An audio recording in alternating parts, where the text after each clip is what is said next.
Sanhedrin Daf Pei Gimel Amud Beis. Fashion and uniform. In bigdihem עליהם haviluhu zarim. This shir actually bridges the Daf with Parshas Tetzaveh, which we've just read, and Purim, which we're just about to have. We'll see the connections between all of them in the Daf. David, you like those patterns of connection? Yeah, this is a perfect one for you.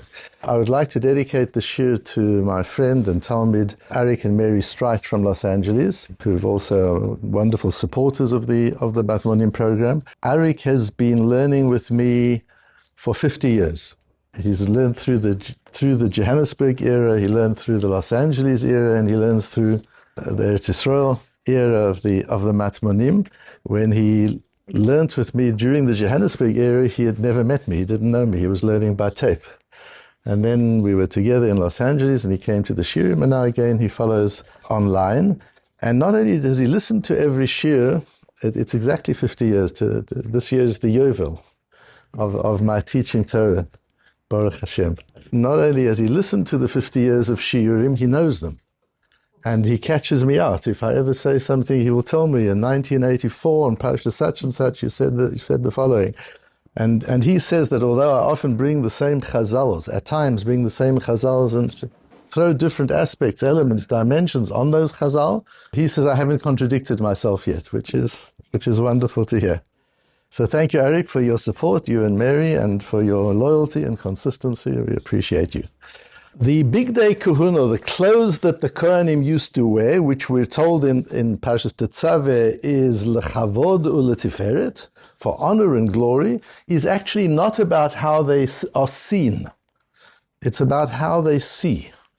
Because the way we dress ourselves affects not only the way we're seen, but also affects the way we see.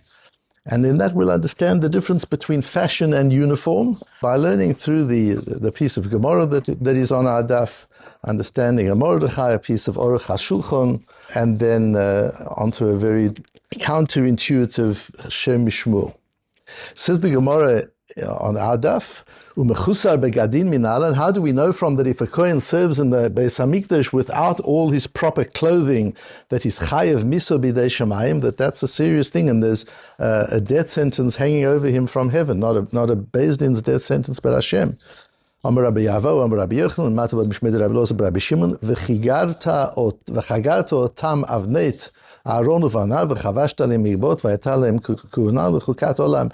And you put on all these clothes onto the Kohen, and that will make them a Kohen. Says the Gemara, Bizman shebigdehem alehem kuhunatam alehem, ein bigdehem alehem, ein kuhunatam alehem. When their clothes are on them, the kuhuna is on them, they are Kohanim.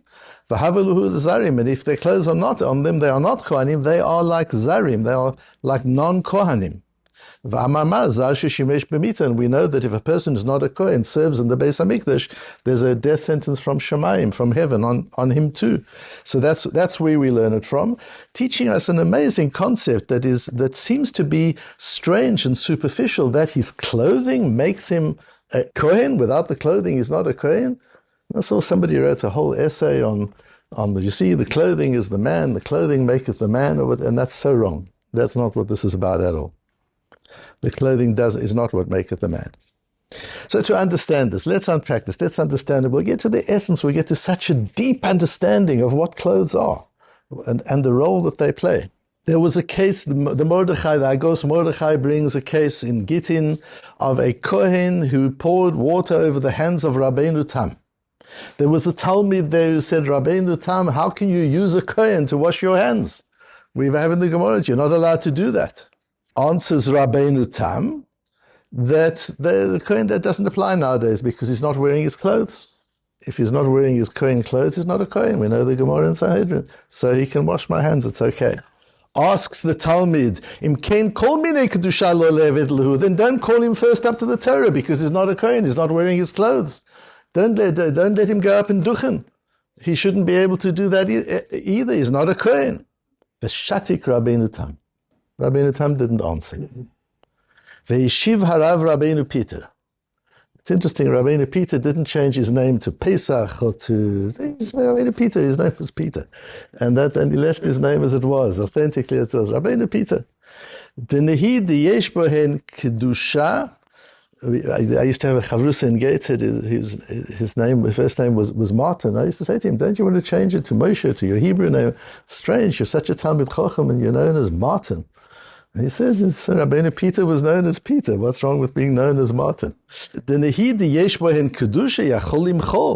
It's true that the Kohanim are Kodesh even nowadays, but they can be Moichel.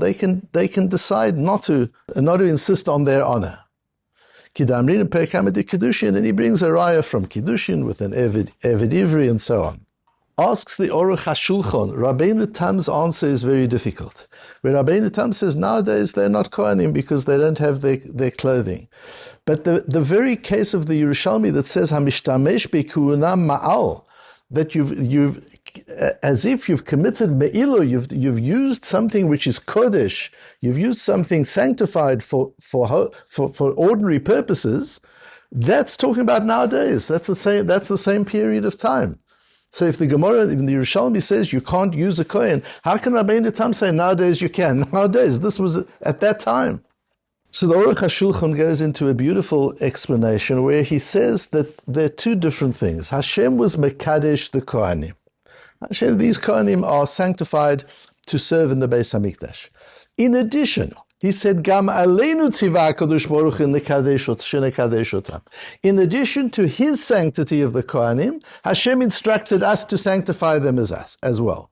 How do we do that? He says, you've got to treat him as something of Kedusha. That's how you sanctify the Kohen. I sanctify him by infusing Kedusha into him, and you, the Jewish people, sanctify him by treating him in a special way. And you call him up first, he washes first, he benches, things like that.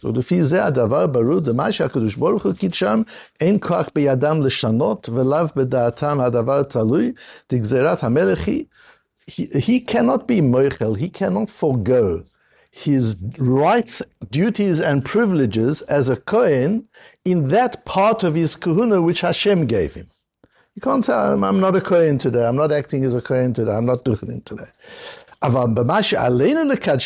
the honor we have to show a Kohen, that he's allowed to be moichel just as a Rav. A Rav is allowed to say, you don't have to stand up for me, you don't have to call me up first, it's okay. Even a Talmid Chacham can be moichel, he can forgo his privileges. So the privileges which we have to show the Kohen, he can forgo, but the essence of his being, his essential kahuna, he cannot forgo. Rabbeinu Tam therefore believes that the main kedusha, that aspect of Hashem's kedusha that Hashem gives him, that's a kedusha which is applied to serve in the temple. The kedusha that enables him to serve in the Beis HaMikdash is when he's wearing his clothes, when he's in full regalia. But that which we have to honor him not, because why does the Gemara in Gittin say you've got to call him up first? You've got to let him bench at the table. You invite him to bench. He's not wearing his begodim. Why do you have to show him that kind of kuna? So clearly, when they're wearing their uniform, they cannot be mochel. When they're in official function, when they're functioning in their capacity as Kohen in full uniform, they can't say, don't worry, you don't have to stand up for me, don't worry, you don't have to do. You're a Kohen. You've got to do what the Rebbe Hashem told you. But when you're off duty, you're not wearing your uniform, you're off duty, you're still a Kohen. But you can decide that I don't need to be treated like a Kohen. It's okay if you just don't treat me that way. And Rabbeinu Tam, therefore, holds that certainly any Kohen would be glad to sacrifice his dignity, his honor, his privilege to wash the hands of Rabbeinu Tam. If you were a Kohen and you had the opportunity to do something for Rabbeinu Tam, would you not do it? You've got that opportunity, it's right in front of you. You're a Kohen? Forget it. I have an opportunity to serve Rabbeinu Tam. But says the Aruch HaShulchan, Rabbeinu Tam couldn't say that, because that would be arrogant. To say, I'm sure that this Kohen was moichel. After all, I'm a Talmid Chacham. I don't have to say here. So Rabbeinu Tam Shosak, he just kept quiet. Rabbeinu Peter stepped in to explain what Rabbeinu Tam meant by keeping quiet, that there are these two different forms. There's the essence of the Kohen which Hashem gave him to serve in the temple, and for that he needs his uniform. And then there's the way we treat the Kohen. And we have to treat the Kohen with honor, but the Kohen has the right to forgo that honor. What seems to me clear from the Aruch HaShulchan, the essence, if we go to it, is that the Bigdei Kahuna are not fashion items. The Bigdei Kahuna are uniforms. And so I gave a lot of thought to what is the difference between a uniform and a fashion item. And we see the difference in an Orach Chaim, and also in Parshas Tetzaveh, where the Orach Chaim talks about why Moshe Rabbeinu, according to the Gemara, I think it's in Gittin also, where the Gemara says that Moshe Rabbeinu, before the Milum, before the time that Aaron and his sons are initiated and can take over the avodah for 7 days, Moshe did the avodah. And the Gemara says, what did Moshe wear? There weren't Bigdei Kahuna. Says the Gemara, he just wore a white tunic. That's all that he wore. Says the Orach Chaim HaKodesh, you see from there, that it's not that the avodah, the service in the temple, needs one to be dressed appropriately. It's not about the service, it's about the Kohen. Moshe, who wasn't one of the regular Kohanim to work in the Beis HaMikdash, could do it without that. And there's a Tosfos in Kedushin which talks about the fact there's certain avodas that women can do. For example, the mincha of a soto and a naziro, she does the hanafa, she does the waving, together with the Kohen. How can she do that? After all, she's a woman. The Mishnah says those are the only cases where a woman can do the avodah. Says Tosfos, but she's mechusar begadim. She doesn't have the right clothing. Apart from anything else, she's not dressed appropriately. So one answer in Tosfos is she puts on bigdei kahuna for that. And the other one, the answer of Tosfos is that there's no reason. Kivan shelo nitztavu b'bigdei kahuna lo avi mechusar begadim. She wasn't instructed. That's not her role. So based on the Orach Chaim, it's very beautiful. That's not her role, to be a serving Kohen. It happens on an odd occasion, she plays a part in the service. Just as Moshe Rabbeinu for 7 days played a part in the service. But that's not what the uniform's for. The uniform's not if you happen to go and visit an army base and you perhaps help and you do something. They ask you, can you stay a day or two and help us? And you stay and you do something on the army base. You don't get a uniform for that. If you enlist in the army, you get a uniform. So a Kohen, the Bigdei Kahuna, is the uniform that a full-time Kohen gets and has to use when he's doing the avodah. But it's not that the avodah needs it because there's something in the service itself that needs that particular clothing. So the Bigdei Kahuna is a uniform. The Bigdei Kahuna is not an item of fashion. The difference between fashion and uniform is the following. Fashion is an expression of individuality. You dress the way you want to dress. You choose the clothing that express you, your personality, your mood. That's how you choose your clothing, and you'll wear different things on different days, depending on how you're feeling. That's what fashion, depending on how the world is, what the fashion in the world is. Fashion communicates something about you to the world. This is who I am. At least this is who I am today. That's what fashion is. Uniform is the opposite. Uniform is generic. Uniform tells you nothing about who I am. It tells you something about my role. It tells you something about my job. But it doesn't tell you anything about who I am. And they're both important, as we're going to see, that there are times when you need to express yourself, and there are times when you need to hide your self-expression. A soldier doesn't need to express himself. It's not about himself. He does what he's told to do. He does what the government tells him to do. He does what his commander tells him to do. It's not about personal expression. That doesn't mean he doesn't have personality. That doesn't mean he doesn't have individuality. But in his role as a soldier, he conceals his individuality and projects his role. I am a soldier. The Kohen conceals his individuality and projects his role.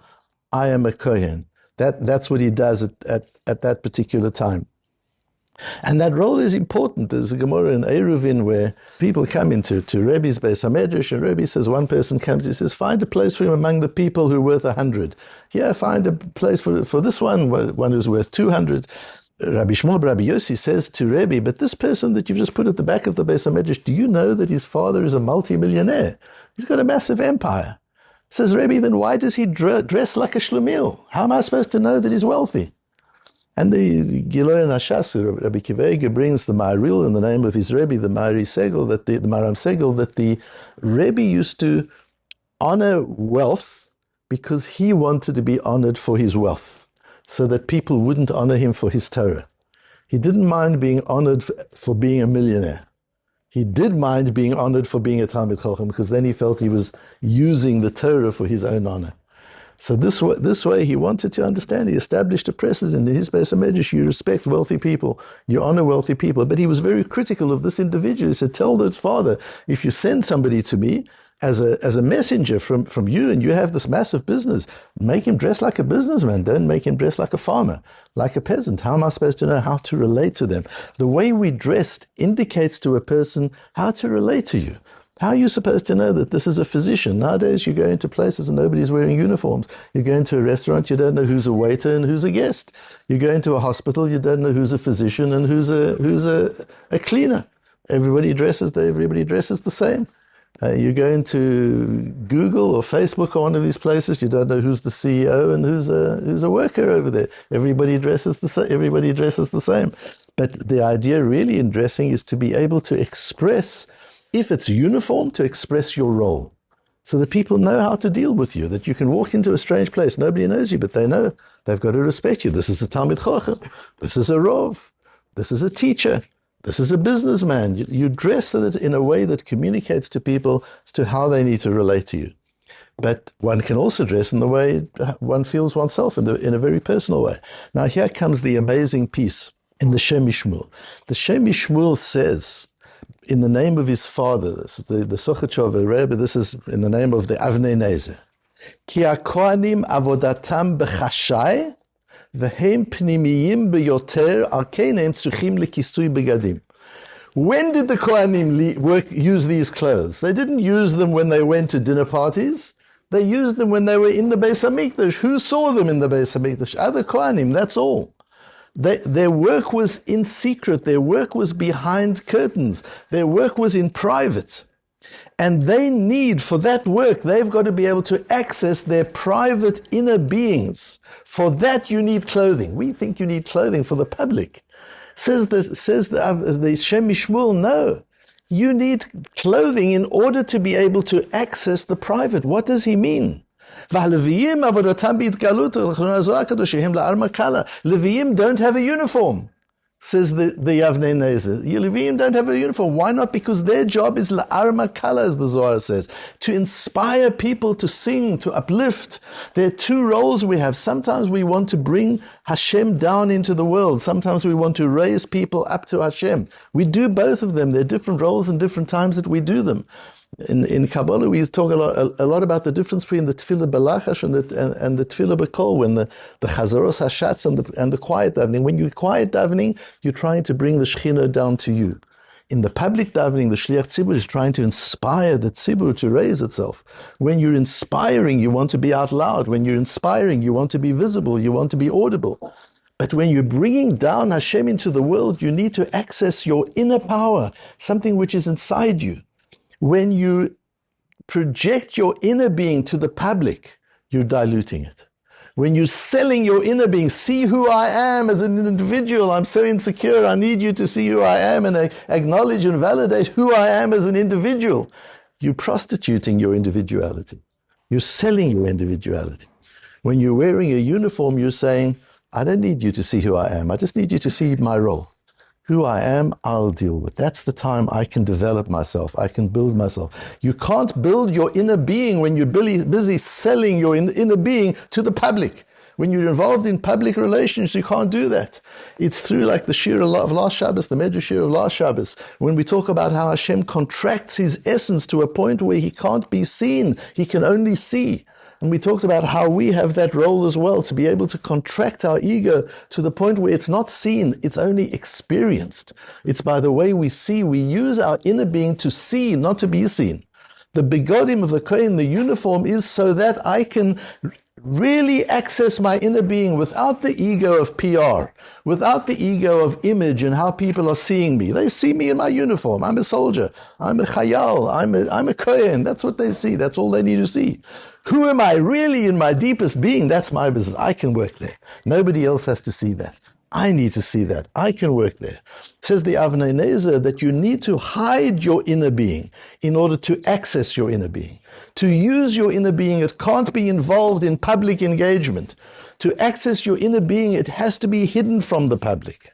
which becomes so important. And then he goes on to say, and that's when Mordechai Yilbash Sak ve'efer, Mordechai wears sackcloth, and he goes out and he's shouting and he's talking, he's doing public stuff.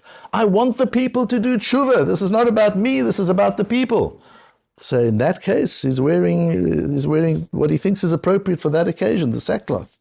And Esther says, you can't do that, Mordechai. I need your inner being. We've got to get the Ribono Shel Olam here. We've got to access Hashem. You can only do that with your pnimius. Don't you know what the Avnei Nezer said and the Shem Yishmuel brought it? Mordechai, don't you know this? I need your inner being. For that you need clothes. You need to be in uniform, not in your own version of fashion for the time, which in that case was sackcloth. V'lo kibel. And he doesn't accept it. Why? Because she wanted koach ne'elam v'nista. She wanted that hidden part of them. And he didn't do ki nitbakesh Yisrael yitoreru mikodem b'tshuva. Mordechai said, I can't bring the Shekhinah down if Bnei Yisrael haven't done tshuva.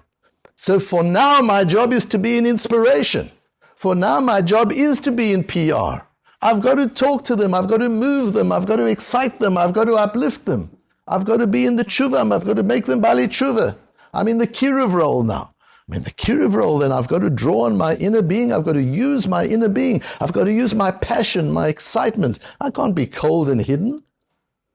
Later on, afterwards, Rahayolech v'tzoek kedei lo'oreh libam shel Yisrael v'achar hatshuva v'atzomot ktiv v'talbesh Esther malchut. Then, finally, Esther puts on Malchus and Mordechai puts on Malchus, and the exchange of clothes between Haman and Mordechai, there comes a time when he reverts to uniform, not to fashion. And he says, and I'm calling the sackcloth fashion just in the sense that it's a personal choice. This is what I'm wearing for this occasion. Anytime you make a choice of what to wear for an occasion, that's fashion. There's a time when it's sackcloth, there's a time when it's a tuxedo. But a uniform is no matter what. It's the same no matter what. Later on, at the end of the story, when Mordechai now has to bring the Shekhinah down, now he's really got to access his pnimius. He's got to access his tefillah. And when we're dealing with our pnimius, when we're using our inner beings for avodat Hashem, that's a tefillah belachash.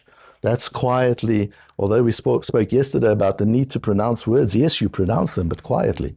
Whereas the Shliach Tzibur says them aloud and in a way that is inspiring. A Shliach Tzibur has to be inspiring. It's unfortunate in a way that we've got into this minhag here and all over the world that every ovel and everybody's got a yortzat automatically davens before the Omid. It's fine, it's daven before the Omid. Can you inspire the Tzibur? If you can inspire the Tzibur, absolutely. If not, you say the last part, Asher Yovaletzion, you're not the Shliach Tzibur. A Shliach Tzibur has a role, he has a responsibility. It's not a right to be a Shliach Tzibur. It's a responsibility to be a Shliach Tzibur. He has to be inspiring. You want to uplift the Tzibur. That's what his role is. That you do outwardly. But when you're drawing on your inner being in your tefillah belachash, when you're bringing the Ribono Shel Olam into the world, that you've got to do in your inner being. In such a state, there's no fashion. There's no outward manifestation of your passion. There's no outward manifestation of your individuality in your being. On the outside, you have a uniform, there's something generic, so that you can truly focus without disturbance of what the public think of me. I can truly focus on who I truly am, connect that to the Ribono Shel Olam, and bring the Ribono Shel Olam into my life.